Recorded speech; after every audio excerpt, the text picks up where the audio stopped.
खबर है सुल्तानपुर जिले से।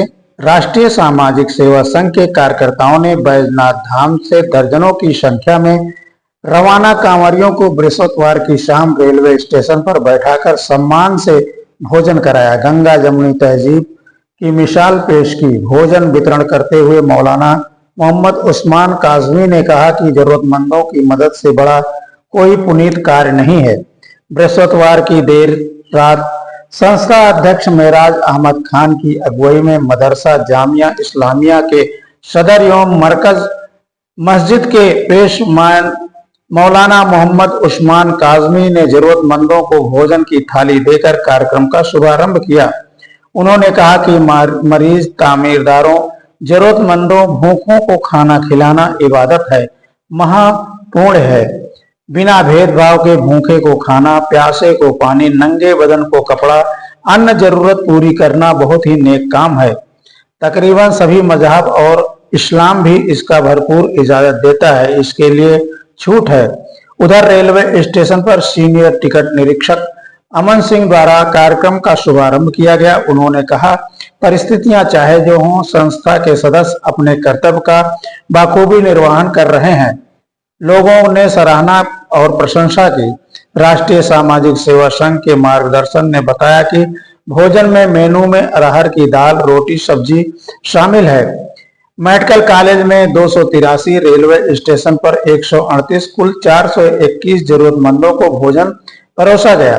रेलवे स्टेशन पर कांवड़ियों का एक जत्था यात्रा में जा रहा था, उनको भी श्रद्धा पूर्वक, आदर पूर्वक बैठा करके भोजन परोसा गया और कराया गया। इस मौके पर प्रदीप श्रीवास्तव, सोहेल सिद्दीकी, सत्य प्रकाश वर्मा, सर्वेश सिंह, हाजी मुतबा अंसारी, हाजी फैज उल्ला अंसारी, बब्बन मिलियन टेलर, सिकंदर वर्मा, राशिद खान, राशिद वर्गी टेलर, लईक अहमद, अमानत खान, असरत खान, आशिफ सद्दाम, मोहम्मद जुनैद, मोहम्मद जावेद, शमशेर, सूफियान, माता प्रसाद जायसवाल, अफजल खान, मोइन नसीम, बैजनाथ प्रजापति, सुल्तान सलाउद्दीन खान, सौरभ पाठक आदि ने निःशुल्क भोजन वितरण कार्यक्रम में योगदान दिया।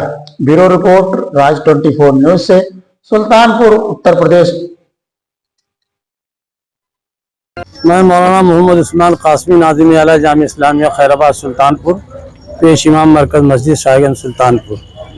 आपने मुझे बुलाया और गरीबों को खाना आप तकसीम कर रहे हैं, और ऐसा खाना तकसीम कर रहे हैं कि जो मरीज़ों को सूट करे, इतना साफ़ सुथरा और मरीज़ों के मिजाज के मुताबिक। ये बहुत बड़ी इबादत है, महापुण्य है। ये गरीबों की मदद करना, इसमें हिंदू मुसलमान किसी का भेदभाव नहीं है, और इस्लाम इसकी भरपूर इजाज़त देता है। हाँ, इस्लाम इसकी भरपूर इबादत, तकरीबन सारे मज़ाहिब इसकी इजाज़त देते हैं कि जो लोग ज़रूरतमंद हैं उनकी ज़रूरतों को पूरा किया जाए, चाहे खाने की हो, चाहे पहनने की हो, चाहे फ़ीस की हो, चाहे मरीज़ के इलाज की हो, और जो भी ज़रूरतें हैं गरीब की, उसके पूरा करने की इस्लाम ने पूरी छूट दी है।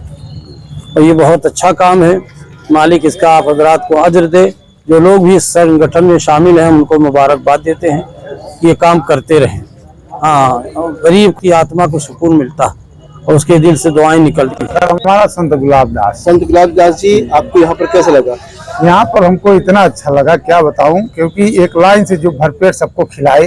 क्योंकि मैं जब पढ़ाई कर रहा था, स्वामी तो हमको हर बार मिलते हैं, कोई कष्ट होता है साक्षात मिलते हैं और नियम भी बताते हैं। तो केशव ने यही लिखा था कि मरुस्थलया में था वृष्टि, बरसात वहाँ होनी चाहिए जहाँ सूखा पड़ा बिल्कुल, और क्षुद्रार्थे भोजन में था। भोजन उसको कराओ जो बेचारा भूख से परेशान है। और दरिद्रते दिएते दानम, दान उसको करो जो अच्छे से ज्यादा गरीब हो, या कमाने योग्य न हो, या सच्चा ब्रह्मचारी हो। सफलम पावनंदनम, इस नित्य कर्मों को करने वाला बंदा हर कार्य में सफल रहता है। और एक श्लोक और था, मुझको बहुत अच्छा लगा तो मैंने याद किया इसको, कि मातृवत पर्दा रेसु और पर द्रव्येश लोष्टवत और आत्मोत्सर्भूतेश या पश्चातापन्नता। जो पराई स्त्रियों को माँ के समान समझे और पराय धन को मिट्टी के ढेले समान, और सभी प्राणियों को अपनी आत्मा के समान सुख दुख की तरह। तो महाराज, इससे पहले कभी आप यहाँ आ चुके हैं? पहले भी? हाँ आते हैं सर। अच्छा, आते हैं बराबर आप? हम तो जहाँ भूख लगती है स्वामी आप सब रूप में नहीं, आप हमेशा पधारें, ऐसी कोई दिक्कत नहीं है। और आपके साथ में लगता है कोई आपकी संगत आपके है, जो लोग जहाँ भी बैठते हैं उनको आप उनको बोलिए किसी तरफ वहाँ पे आयोजन होता है, आप आ सकते हैं, कोई दिक्कत नहीं। यहाँ पे कोई डोनेशन नहीं है। और राष्ट्रीय सामाजिक सेवा संघ एक ऐसा संगठन है, इस संगठन में हिंदू, मुस्लिम, सिख, ईसाई सभी धर्म के लोग एक साथ बैठे खाना बांटते हैं। आपने शायद देखा होगा, हमारे सरदार जी भी हैं, एक हमारे जोसेफ भाई आई रहे हैं इस टाइम ऐसे काम के पास में, और खुद निजाम साहब वही है, मेरा साहब हैं, बब्बन जी हैं, प्रदीप भाई हैं। तो इसमें ये चीज तो इस बात की भावना बिल्कुल है ही नहीं। और हमारे यहाँ पर बीच में कुछ ऐसे लोग आ गए थे जो धार्मिक रूढ़ियां सीखना चाहते थे, उनको पहले आउट कर दिया निजाम सर ने और निजाम मेरा साहब ने। तो यहाँ पे कोई ऐसा मानना नहीं रहा है।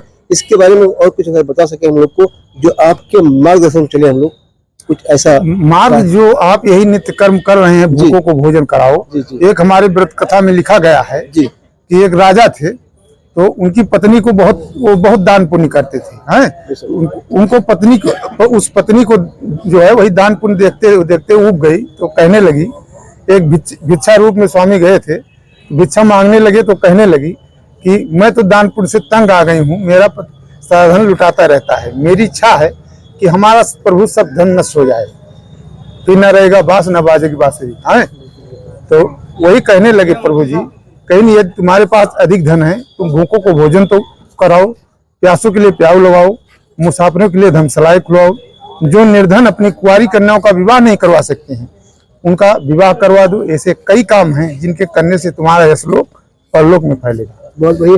तो अभी इस वक्त चल रहा है सावन का महीना, और लोग कांवड़ की यात्रा भी कर रहे हैं, काफी लोग नहीं भी आते हैं बेचारे लोग स्टेशन पे है। यहाँ के बाद हमारा चलता है भंडारा स्टेशन से। जी सर। तो आपके माध्यम से कोई एक संदेश बता दें, पूरे देशवासियों को मिल जाए। अब संदेश सर यही जो आप कर रहे हैं, भूखों को भोजन कराना, यही सबसे बड़ा पुण्य है।